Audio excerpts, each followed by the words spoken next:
Hello everyone, this is Cookies. I've got turn 35. We got two messages from Agartha here. No battle this, possibly no battle, or no battle this turn, possibly no battle next turn, depending on what Jotunheim does. I'm pressing in against 4 provinces again, and I think the most likely battle is actually the small crossbow force in the southeast. It looks like Shenu was hesitant this turn, and it cost them with Jotunheim recruiting those mercs. Shenu should win, even if Jotunheim doesn't pull everything to fight me, though. Murdering still shadowboxing, murdering winner. I will say, um, as Agartha, who has broken into Astral, or I'm pretty sure he broke into Astral because he found those mages. He should be able to do Akashic Record if he's so worried about this on Jotunheim's cap, and then realize that murdering winner is not on the cards. Or at least I don't think it's in the cards. Shenu should still win, even if Jotunheim... Alright, Murdering Winter still remains the wild card in this war. I plan to take more land around the cap and then collapse inward on it next turn. I'm also going to start warming the place up a little, protecting my biggest army. If he winters one of my flanking armies, I'll just take the losses, knowing it is one less Murdering Winter on my besieging armies. The really big news this turn is that my recent site searching continues to suck.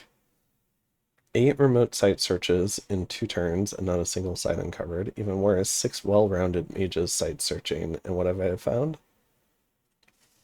Probably nothing. My Rainbow God searched everything to level 3 or 4 in the throne and found exactly 1 nature gem. Worst of all, Jotun hasn't been site searching. The only sites in the 3 provinces I just took were ones that automatically reveal themselves on the map. Dude, he's been trying to kill Nabah. That was a bloody war. I hope this doesn't hold up through the rest of his lands. I need my gem fix. Alright. And then, oh my. Alright. I wonder if the Jotun player has figured out why I'm moving my armies as I am. Alright. Dude, they got like no tech. I don't think they care. Chickened out slightly and we'll be combining the good troops of my army southwest. The capture winner isn't worth the non-zero chance. This also removes any chance Jotun decides to ride out next turn and try for an intercept. Northern Army is still vulnerable. I believe it's too small for them. I mean, I'll take any kills I can get if I'm getting 2v1'd.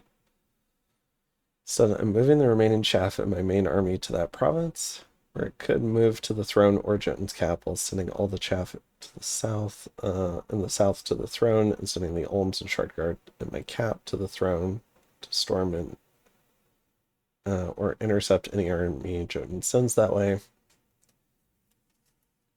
I've never taken such care to protect my line troops and dominions before. I think it's because I'm viewing them as siege equipment instead of soldiers. In any battle I can see myself getting into, they are a liability, not an advantage, and then expending them in battle seemed like an absolute waste instead of the cost of doing war. Anyway, this turn is the most vulnerable I will be to Murdering Winter this turn. I'll breathe a sigh of relief if Jotun doesn't use it this turn. In Cold 4, even some of my statues and Shardguard might die, though at least the Ulm should come through with at worst some wounds. After this turn, I will be Cold 1 or higher for my main army, thanks to Breath of the Desert, and nothing I have left in the main army except a single Golem Crafter should fall to that. I'm not sure if Enchanted Blood will heal up damage before the fight, or during if we clash. I think it would be during. But either way, it will undo a lot of the damage, even if there's a battle the same turn. I'm kind of hoping Jotun does have Murdering Winter. And hits Shinyama with it. Okay. 500 dieback minute. Yeah, I don't think there's going to be Murdering Winter. I would be shocked if he ran straight up to Murdering Winter. Okay. Kasevik Highlands. Oh, we got some ghouls. They should do this.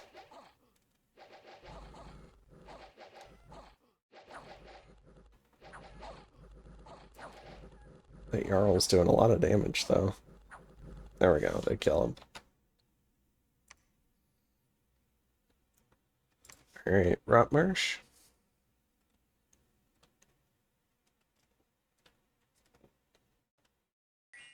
Shinu doing a great job counterating, especially having a couple of mages just back here doing some little buffs. Are these caveman champions? Okay, so point buffing the caveman champions is like cheap great club carriers. So that's pretty cool. I think hoping to get maybe a second.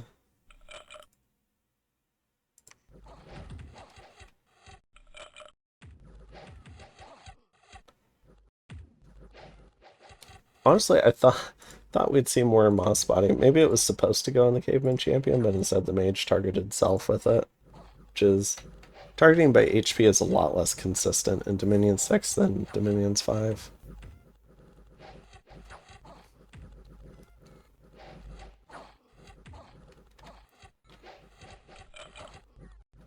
And then the other element is the PD defense also gives you this Bakemono general, who's like not bad at fighting themselves. Got a few more wolf riders here. It looks like the other caveman champion died though. And the Yuba died? What? Am I seeing a replay bug?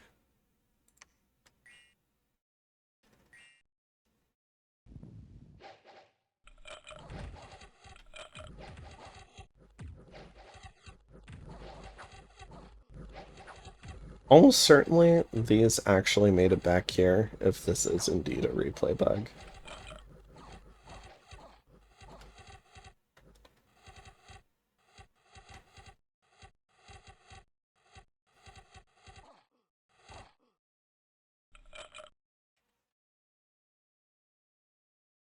Yeah, so we've got a dead caveman champion, but the Uba's fine.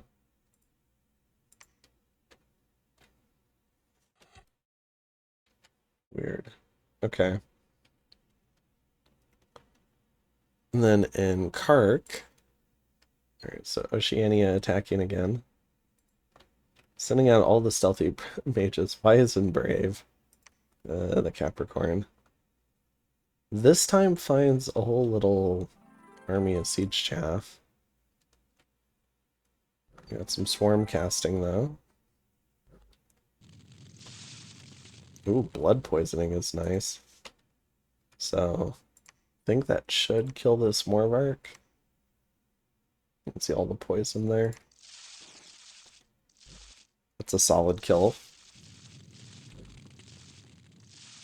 Unfortunately, the... Ooh, and Frozen Heart. Oceania just got more dangerous. Although they had Frozen Heart in the big battle, if I remember right.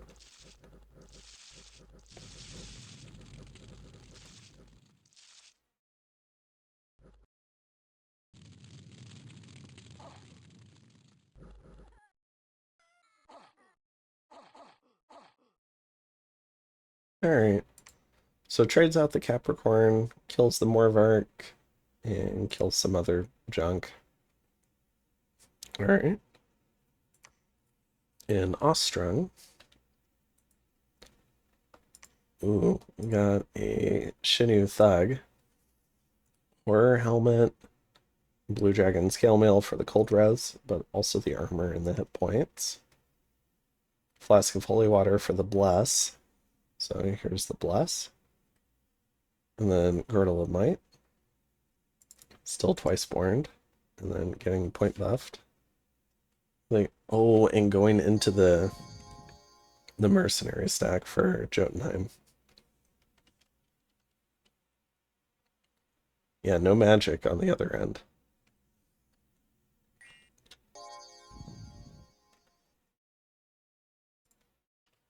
So, Earth Power, Stygian Skin, Regen, Moss Body.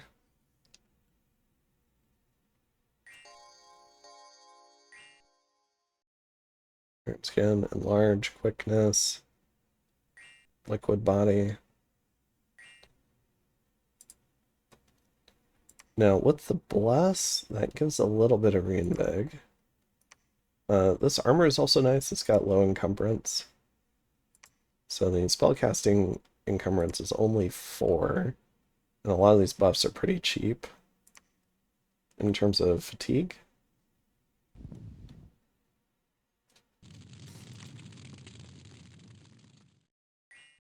Temper armors. Alright, so let's see the final form. Alright, now he's jacking up the fatigue. Still think could just give it a weapon and let it thug out rather than doing cast and just hoping all the buffs hold. Let's see, 39 hit points, 30 prot, 14 attack, 26 damage, but not a very impressive quarterstaff.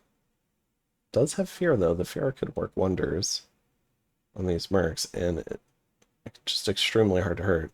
Basically, you're worried about critical hits due to high fatigue, punching through the protection and affecting the hit points. Does have 10% regen, but could potentially get punched through that.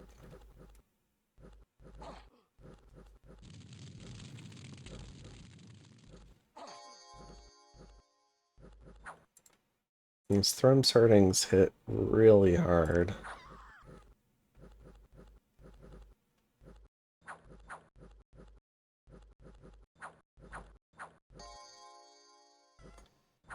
I am curious. Cold 4, extra encumbrance. Okay, so it doesn't reduce like fire effects at all. Immolation. That's fun. I'm not sure if I've ever seen off-script immolation casts, but this is working. Do they have combat caster? They do not. But due to the protection and the fatigue is staying low, which I'm a little bit surprised about. Because the fatigue's staying low, I'm not really getting hit for it.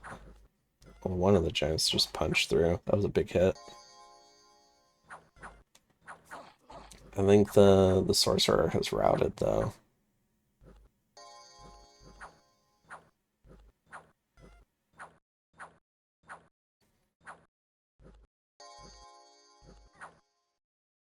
Yeah.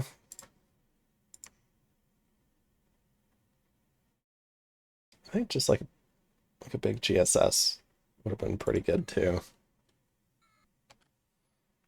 Alright, so that's a pretty expensive loss there. Does get the mage back as a white mage, but loses all the gear, and that was a fair bit of nice gear.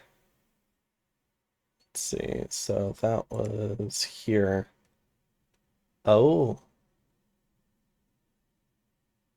But we've got we've got a replay bug. Okay. I was hoping to avoid having so many replay bugs, but I've even got the original patch loaded. But I don't know, we're still getting them. Alright, so in the actual combat the Uba dies. But the thug survives and actually kills all the pikeneers and 2 of the throne startings. So we get to see 2 different results here, and in the actual game, it works out for Shinu. It does not get punished and lose the gear. Alright. I think another option could have been maybe... no, because you have the fire shield for all the pikeneers. Yeah, I think just like a GSS would have been good. But let's see. So that was here. Alright, so Witch Haven. Jotunheim attacking more Wolf Riders on the run. We've got a Kitsune. This is the hero Kitsune.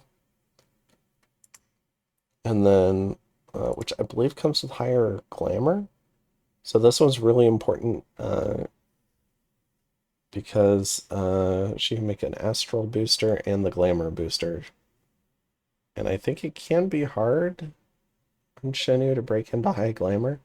So you definitely don't want to lose this one, so Simulacrum makes sense. And then we've got another Bakemono sword, this time with elemental armor.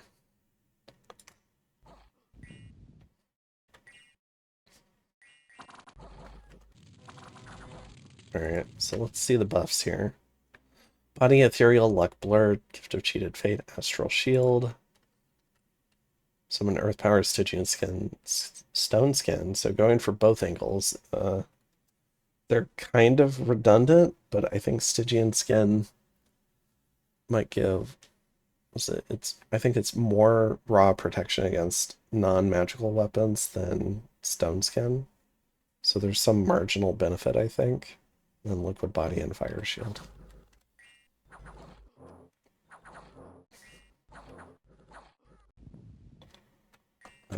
Doesn't even need the thug though. The fucking PD does it. Alright. Let's see. So where was that?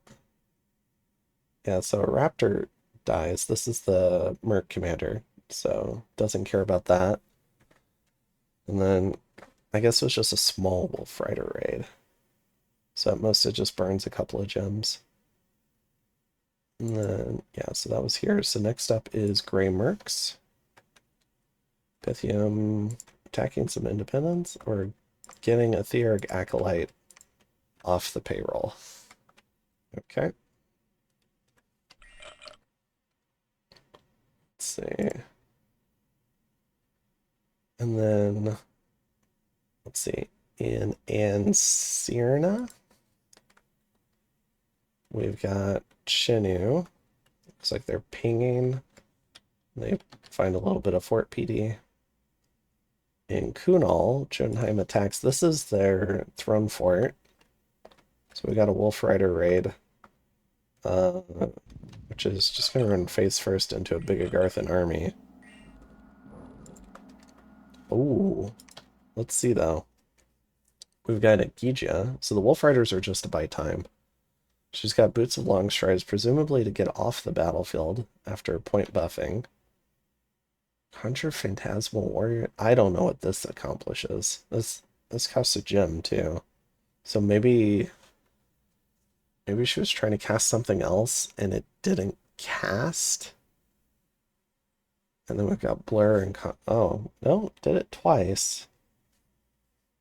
Maybe it's just to buy more time. And then we've got a Smasher Thug with an Ice Shield and Ranger's Boots. It's a Jotun Werewolf doing Raise Dead, Quicken Self. Wait, what? Worm. How are you doing Raise Dead with no death magic?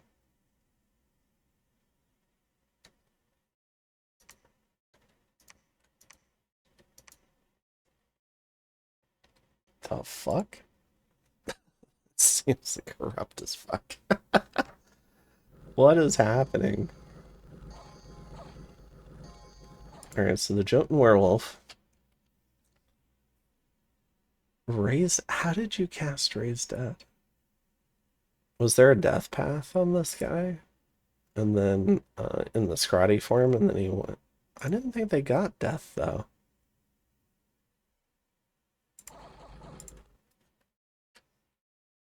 Interesting. Alright, but the Agarthan army doesn't really care.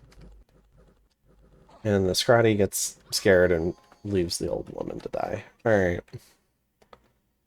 So, let's see. So, loses the Gija. The Scrotty gets away and loses 10 Wolf Riders. Kills 1 heavy infantry and 8 pale ones. Maybe... I think this is designed to kill like a small raiding force, not a big army. So maybe there was some missing like scouting info. So that's 3 glamour gems. Ah, yes, it does have a death path. Okay. It has a death gem too. Okay. So we answered that question. I was really confused for a minute there.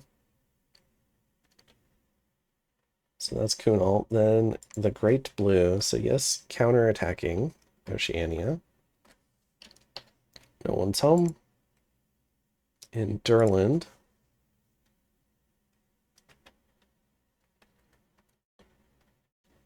Let's say we've got a mixed group, mostly archers, just looks like on hold and fire. A few undisciplined troops kind of running in.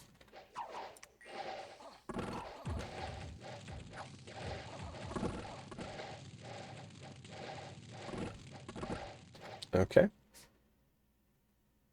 let's see. So that is silly. Here we go, Darlin. So this is the 3 bet grids. In Embracer, this succeeds. Oh, but no one died. Oh, they're evacuating the fort. Okay. So these raids were to gain retreat routes for this group to get away. That makes sense. Okay, that was well played. And then, yes, killing the Krakens, loses a couple of Triton troopers. Gartha going after Urfel. Just kills PD. Yes, or Oceania, the Sirens raid again. In Kasevik Highlands, we've got Jotunheim attacking Shinu.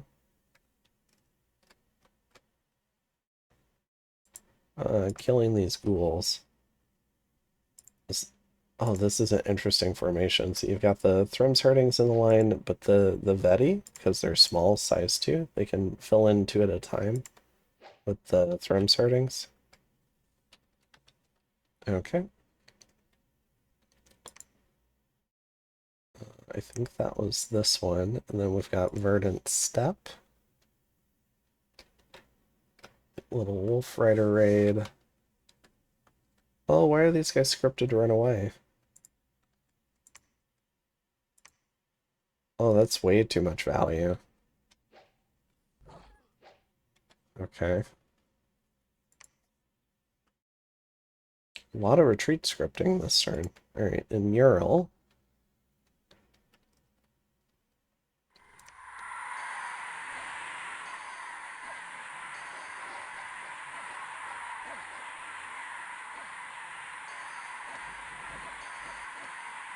Yeah, that's pretty effective. In Mile Deep, got a little Jotunheim raid. This runs into the Bakemono group that's led by this Oracle. We'll see how it holds up. A lot of attack density on the Bakemono side. Yep. So, yeah, loses 5 Bakemono, but actually kills a fair number of Jotuns. Then in Timeless Waste, oh, we got the Lumber Construct Thug. Should be fine here. Yep. Alright, and then we have 2 fort battles. Let's go ahead and see these. So yes, attacking Sea of Plenty. There is nobody inside. I'm just going to assume this succeeds. Yep. And then Pythium attacking Pyrene. Alright, so they're storming the fort. The Bog Beasts have been repositioned. False God would never hear the end of it if he didn't reposition those, so I'm glad he did. Alright. We've got the bunch of the Sorgina here. Looks like the Pretenders are kind of offset a little. So it's not a complete hug box. And then, yeah, so we got the LA Legionnaires out. These guys are, this is going to be a bloody fight, so they're kind of getting sacrificed a bit by being put in front of the Emerald Guard. So these are the troops that Pythium's hoping to keep long term. We've got like reserve formations behind even that. We got Serpent Cataphracts, we got Angels of the Host, we got a Harbinger, we got Draconians. Let's see all the magic being brought to bear. So the 3 gray ones with this tech, we've got a Harbinger Thug with a Sword of Sharpness and a Tower Shield. We've got a Lar Thug with an Enchanted Spear and Ice Aegis. And I'll try to catch all their scripts after this. We got this other Harbinger of 4 air gems probably doing, maybe Fog Warriors could be on the table, which is the AoE 20 buff. Oh, it was for Mist. That's what it was. All right, then we got the Archtheurg. And then a Patriarch. Ooh, risking the Holy Four. Okay. He's got a couple of water gems as well. And then we got some other water gems. So we'll take a look at what every, all the things people cast, but it's been a while since we've had a big battle, so let's go ahead and enjoy this one.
All right. So, good game to the False God, playing Pyrene. Pretty much dead here. Still has one more fort though, but is essentially dead. All right. Now the thing that I want to see is what all these mages were casting. So Light of the Northern Star, we saw that on the battlefield enchantment thing. Let's see. This Emerald count retreated. We got Curse of Stones. And I didn't get to see anything else. We got Storm and a couple of illusory armies. We got Twilight. Let's see, this one did Mist, and then a big Thunder Strike, it looks like. And then this one was a Thug. Let's see, killed 4 crossbows and an Emerald Knight. So minor contribution. The Lar, on the other hand, killed a crossbow, a warrior illusion, but otherwise didn't do a heck of a lot. So the Thug's very minor impacts in this. But if it came down to it, they could definitely pitch in. Got a lot of some healing lights in there, probably helping the communion. A lot of soul slays. The Patriarch cast Fanaticism off of the Divine Channeling. Ooh, resisted an effect here. Okay. And then we saw what the Miss Regina were doing. A lot of Mist form. So maybe some Imps. Didn't really have the Blood Slaves to do another Pain Transfer. Then we've got the Theurgs doing a bunch of Soul Slays. Along with some Water Alleys, it looks like. So that's what the Water Gems were for. Yeah, just a tremendous amount of Soul Slay spam. Okay. And then, let's see, so we lose 2 LA Legionnaires. The 3 Angels of the Host go down. 39 of the Draconians go down. But in terms of the actual troops, only loses 4 Emerald Guard, 3 of the Hestatus, 2 of the LA Legionnaires. So didn't, honestly, mostly just lost Draconians and the Angels of the Host, some Blackhawks, a few Bone Tribe. Like, this was very light attrition. The Communicants did not burn out, so didn't lose any of those. That's really nice for Pythium, so very well played. Killed what was left of Pyrene's army, and now they're almost just about a free agent. They've just got to crack and take that one last fort. They're probably a free agent diplomatically speaking at this point. We got some Tritons attacking, yes, PD here. This looks like Fort PD too. Oh no, there's just a lot of it. Oh, it was Marrows. Okay, they kind of look the same as the Yessians. Alright. So, Sea of Plenty is taken, which means Yes gets 4 more gems worth of income. They're working on Kark here. I think Pythium's looking at this throne potentially. They've got this fort put under siege. They'll probably get to raiding these last few provinces. And then, yeah, so for Pythium, and then Yes is looking at Oceania itself. And honestly, if Yes is slow getting to Hergendorf here, Pythium might take this too. So we'll have to see how that works. Now, when it comes to the Jotunheim War, no movement from Machaka yet. They're going to miss out on a lot of territory if they don't move soon. Like, Shenu getting down here, like if Shenu moves into here, like, you're only looking at maybe like 6 provinces when you could have maybe had like 9 or 10 pretty freely. So I think this is a huge mistake sitting in here, but again, we're omniscient, so we have a lot more context. We don't know what research target they're trying to hit. Shenu takes this province, which has 1, 2, 3, 4, 5 gems worth of income. Agartha was doing this war hoping for gems. They find a glamour gem, and that's it. Oh man. So Shenu finding most of the gem income. They also find the Well of Pestilence here, the Rainbow Tower, that's 3 more gems. The big Shenu stack here, hanging out. I guess with this army dead, due to the replay bug we saw, I think Shenu should feel comfortable moving on it in Sirna. And ideally as Shenu, I would want at least like this row, but also maybe, you could get this if you move a little bit faster. So I would not be scared of fighting these Jotunheim armies. I think it's worth fighting it to try and get more loot. Alright. And then, we see some more stuff moving out. A bunch of magma kids building up in the capital. Yeah, and then Pythium's going to be very pleased now that they've wrapped up this war. And they have a lot of options. They could maybe go and kill Machaka. I mean, this is a Machaka that could be sitting on Nabal right now, about to become a 2-cap and be a little bit more threatening. So Machaka is losing pace against both Yes and Pythium in terms of neighbors. Both of these neighbors are pretty soon they either just became a 2-cap or they're about to. Jotunheim's also a 2-cap. So Machaka is the 1-cap surrounded by 2-caps. At that point, you start looking like food. And with that much Soul Slice spam, Pythium's not going to be scared of these Sacreds. In fact, he might even try to tech up to Enslave Mind spam, and then he might try to steal most of this army. And that would be a disaster for Machaka. So, Pythium in a very good position. They could also try to backstab Shinu. I think this is looking less appealing to me than fighting Machaka. You do have to worry a bit with Machaka about Firestorm and Earthquake traps. Machaka magic does get very dangerous as the game moves on. So we'll see about that. And then I guess they've got another option where they could try to attack Agartha. But that seems like a really weird war for them to do. Agartha is more of a natural ally for them. So yeah, but I think a Machaka war and maybe even you could even vulture a little bit of Jotunheim, but I would just move to kill Machaka. You could probably come up with a split with Yes. If Yes wanted to jump back in this war, and maybe you could take the cap and deal with the main army, and Yes could get their Leprechauns fort back. Alright, but yeah, liking this Pythium position. Let's go ahead and see the graphs. So, provinces, Pythium in first, Agartha catching up with the aggressive war against Jotunheim. Shenu now in third. For forts, we got Shenu. Income is Pythium even more now. They've got a second cap and decent scales. Gem income is Agartha. Big shot up this turn. A little bit of blood hunting. Research is Agartha and Pythium. And Pythium might shoot up again this turn if a lot of those mages stay pat in research.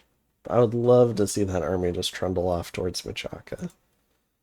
Alright, Dominion is Pythium and Shenu. And where's Machaka's? Machaka doesn't have terrible research. They could be getting really close to that type of like firestorm or earthquake type of trap thing. In which case, you know, you could try to wait as Pythium for like a fire fend. And then